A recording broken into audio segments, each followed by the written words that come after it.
ने बोला कि सरगुण और निर्गुण ये दोनों हैं जो अज्ञान है। ये आप कोई भी ग्रंथ उठाओगे, शिव महापुराण उठाओगे, शिव महापुराण में भी यही बताया गया कि शंकर जी यानी शिव जी के दो स्वरूप है, एक साकार एक निराकार। निराकार, एकदम बात है। साकार स्वरूप तो गले में सर्प धारण किए है और निराकार रूप कण कण में व्याप्त है, ज्योत स्वरूपी यानी प्रकाश रूप में वो हर जगह व्याप्त है। अब यही साकार और निराकार है। अब इन दोनों में ही आप देखेंगे तो आप भी और हम भी दो रूप लेके बैठे हैं। कैसे बैठे हैं दो रूप लेके, उसको थोड़ा डिटेल में अगर समझोगे, जो हमारा शरीर है वो पंच तत्वों का है, 5 तत्वों का। ये हम नहीं है। अगर आप अपने गुरुजी की फोटो लगा के बैठे हो तो ये आप समझ रहे हो कि ये मेरे गुरुजी हैं, लेकिन हम जानते हैं ये गुरुजी नहीं है, ये गुरुजी के कपड़े हैं। आपके गुरुजी के ये कपड़े हैं। जैसे अर्जुन को बताया गया कि हे अर्जुन, हम और तुम शरीर नहीं है, शरीर तो आत्मा के कपड़े हैं। अब जब शरीर आत्मा के कपड़े हैं, फिर हम और तुम क्या है भाई? हम और तुम आत्मा हैं। आत्मा अजन्मा है, आत्मा शाश्वत है, आत्मा पुरातन है। आत्मा को ना तो कोई शस्त्र काट सकता है, ना अग्नि जला सकती है, ना वायु सुखा सकती है, ना जल भिगो सकता है। बिल्कुल अलग कर दिया शरीरों से। अब अगर हमें कोई शरीर को दिखा के कहे कि इस शरीर का ध्यान करो, तो इसका मतलब कि हमें कपड़ा पकड़ा दिया गया और हम कपड़े का ध्यान कर रहे हैं। असल में करना किसका ध्यान है? आत्मदेव का। अध्याय 3 17वां श्लोक, हे अर्जुन, जो भी आत्मा में लिप्त रहता है, आत्मा में स्थिर हो जाता है, आत्म ज्ञान में संतुष्ट हो जाता है, उसके लिए और कोई कर्म कर्तव्य लागू ही नहीं होता। अध्याय 3 18वां श्लोक, हे अर्जुन, जो अपनी आत्मा में स्थित हो जाता है वो स्थित प्रज्ञ कहलाता है और उसे अन्य किसी जीव पर निर्भर रहने की आवश्यकता नहीं रहती। वो खुद में ही सिद्ध हो जाता है।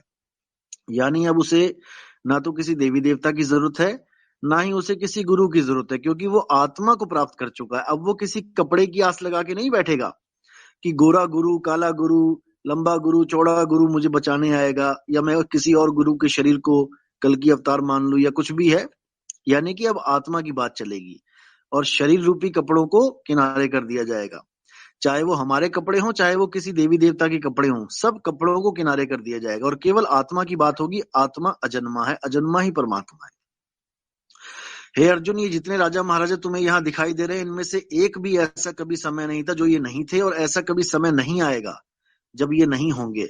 तुम और हम चाहकर भी इन्हें नहीं मार सकते, हम केवल इनके कपड़ों को नष्ट कर सकते हैं।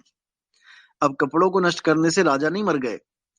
राम जी ने किसी रावण को नहीं मारा आज तक, केवल उसके कपड़े फाड़े हैं। कृष्ण जी ने कभी किसी कंस को मारा ही नहीं, ना ही ताड़का को मारा, केवल उनके कपड़े फाड़े हैं। समझ रहे हो? कपड़ों से ऊपर उठोगे तब आत्मा तक पहुंचोगे। अभी कपड़े में उलझे पड़े हैं हम लोग, हम गुरु के कपड़ों में ही उलझे पड़े हैं। गुरु का तो स्वरूप ही नहीं पता हमें, गुरु है क्या। इसीलिए बोला गया, कबीर साहब ने बोला है कि जब तक तुम 10 इंद्रियों को नहीं जान लोगे, जब तक तुम आत्मा को पहचान ही नहीं सकते। 10 इंद्रियां कौन सी हैं? जो आप फोटो लगा के बैठे हैं और जो हम लोग फोटो लगा के बैठे हैं, ये 10 इंद्रियां हैं। 5 इंद्रियां ज्ञान होती हैं, 5 होती हैं कर्म इंद्रियां। कर्म इंद्रियों में आते हैं मुंह, हाथ, पैर, लिंग और गुदा। इनसे हम कर्म करते हैं। और ज्ञान इंद्रिय में आती हैं आंखें, नाक, कान, जीभ और त्वचा। मन बुद्धि चित्त और त्वचा अहंकार, ये यानी भी कि है ना चार। मन बुद्धि चित्त और अहंकार 14 नहीं, तत्व है टोटल। वो तो अलग हो गया। वो तो अंतःकरण हो गए, मन बुद्धि चित्त अहंकार। वो तो अंदर की बात है। ये जो दिख रही हैं, ये जो दिख रही हैं, जिसकी हम फोटो खींच सकते हैं, मैं उसकी बात कर रहा हूं। इन ज्ञान इंद्रिय और कर्म इंद्रियों की हम फोटो खींच सकते हैं। चमड़ी की फोटो खींच सकते हैं, आंख की फोटो खींच सकते हैं, जीभ की फोटो खींच सकते हैं, लिंग गुदा की फोटो खींच सकते हैं, हाथ पैर की फोटो खींच सकते हैं। जिसकी हम फोटो खींच सकते हैं वो कपड़े हैं, वो इंद्रियां हैं। लेकिन हे अर्जुन, परमात्मा आत्मा इंद्रियों से परे है, इंद्रियतीत है। अगर कोई मुझे एक मनुष्य करके मानता है तो वो मेरे सत्य स्वरूप को जानता ही नहीं है। उसको नहीं पता कि मैं अजन्मा हूं। हे अर्जुन, तेरे और मेरे कपड़ों के कई जन्म हो चुके हैं। तुम उसको नहीं जानते, लेकिन मैं सबको जानता हूं। अब कई जन्म हो चुके हैं, इसका मतलब ये नहीं कृष्ण जी के कई जन्म हो चुके। जब आत्मा अजन्मा है तो जन्म कैसे होगा उसका? केवल कपड़ों का जन्म होता है और कपड़ों का ही नाश होता है। आप जो फोटो भेजने की बात कर रहे हो, ये स्यागलाल गुरु महाराज जी के कपड़े हैं। अभी आप उनकी आत्मा को नहीं जानते। जिस दिन आप उनकी आत्मा को जान लोगे, उस दिन ये फोटो हटा दोगे। अभी आप केवल इंद्री को लेके घूम रहे हो कि हाँ इंद्रियां हैं, मतलब इंद्री की फोटो भेज आत्मा दी। एक है ना? सर आत्मा एक ही होगी फिर? अंदर जाने का आत्मा रास्ता है गुरु। एक, गुरु का ध्यान आज्ञा चक्र पे करते इन्होंने तो अलग गुरु अलग कर दिया ना अंदर आत्मा को। अरे आत्मा अलग अलग है, आत्मा शरीर छोड़ के निकलती है, आत्मा को सुनो, काट दो ऐसे। एक अंदर मिनट जाने एक का मिनट रास्ता है। एक मिनट और गुरु लोकेश को जी, आत्मा, रुको रुको रुको। आत्मा क्या एक होती मिनट है बात इसको समझ कीजिए। लो। नितेश आत्मा जी, एक मंत्री की तरह है। आत्मा कह लो, नितेश जी, मंत्री कह लो, एक ही बात है।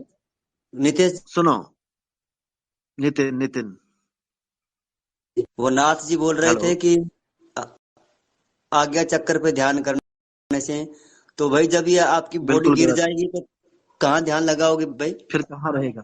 बिल्कुल, कबीर साहब ने यही बोला, इंगला बिन से सुषमना नाड़ी, कहें कबीर सुनो रे गोरख, कहाँ लगाओगे ताड़ी। जब तुम्हारा शरीर जिंदा है अभी तो तुम लगा रखा है तुमने ध्यान, जब तुम्हें कान पकड़ के शरीर से बाहर निकाल दिया जाएगा तो तुम कहाँ ध्यान लगाओगे भाई। जब जीवात्मा को जमदूत पकड़ के ले जाते हैं तो वो कहाँ ध्यान लगाएगा। इसीलिए बिल्कुल साफ बोला गया कि इंगला पिंगला सुषमना यानी त्रिकुटी को छोड़ दो, त्याग दो इसको। इंगला पिंगला सुषमना त्रिकुटी सबका धाम, और नी अक्षर सुहासा रही ताकर भिन्न मुकाम। जितने भी योगी जपी तपी सन्यासी हुए ये सब त्रिकुटी की बात करते हैं। त्रिकुटी को त्याग दो, त्रिकुटी में ही मन का वास है।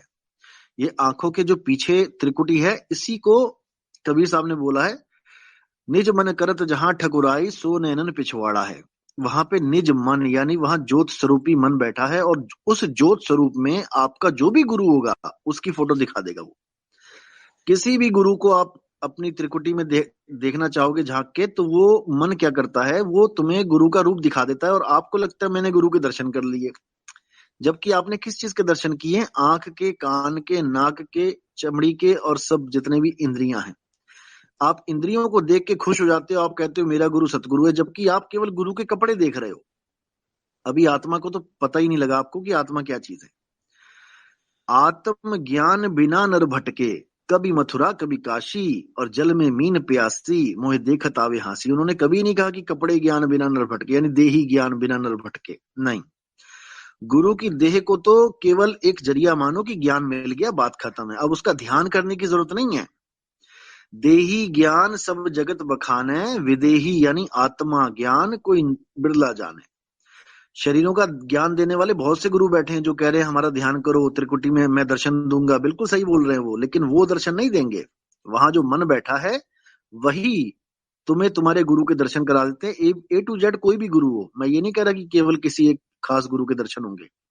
जिसके भाव जहां लगे हैं जिस गुरु के, ये मन उसी की फोटो दिखा देता है और हम खुश हो जाते हैं। जबकि जानना किसे है? आत्मा को। हे अर्जुन, अगर चौथा अध्याय 34वां श्लोक, हे अर्जुन इस दुनिया में दो प्रकार के तत्व हैं, एक सत्य और दूसरा असत्य। असत्य तो शरीरों को बोला गया है और सत्य केवल आत्म तत्व है। अगर तुम आत्मा को जानना चाहते हो तो किसी ऐसे गुरु की शरण में जाओ जिसने आत्मा का अनुभव कर लिया है। एक बार आत्मा का अनुभव हो जाने पर तुम कभी अज्ञान को प्राप्त नहीं होगे, यानी कि एक बार आत्मा का अनुभव हो जाने पर तुम कभी अपने आप को शरीर नहीं मानोगे, और जब तुम शरीर नहीं हो तो तुम्हारा गुरु भी शरीर नहीं हो सकता, तुम्हारा नितिन भगवान जी, भी शरीर आत्मा का नहीं हो अनुभव कैसे सकता। करेंगे? आत्मा का आत्मा का अनुभव अनुभव तो केवल करने और वाला मन ही हो केवल, गया ना फिर।